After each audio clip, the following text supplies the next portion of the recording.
potem sem lahko zadevo kar mirno uredil.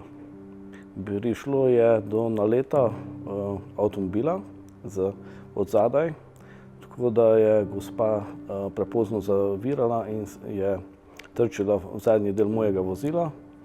In seveda potem je bilo potrebno izpolniti vso to dokumentacijo in sem se kar napotil naprej na vašo zavarovalnico. Postopek je bil zelo enostaven, prijava škodnega primera, vse skupaj trajala maksimalno 30 minut, potem še 5 minut mogoče ali pa 10 minut cenitev, potem pa mislim, da je bilo v enem roku, da me je cenilec poklical, pa v roku mesec dni se mi zdi, da sva se dogovorila o škodi in potem sem lahko zadevo kar mirno uredil. Največja dodana vrednost je korekten odnos Zavarovalnice Triglav v primeru škode in tudi pravilna cenitev, pa enostaven postopek in hiter.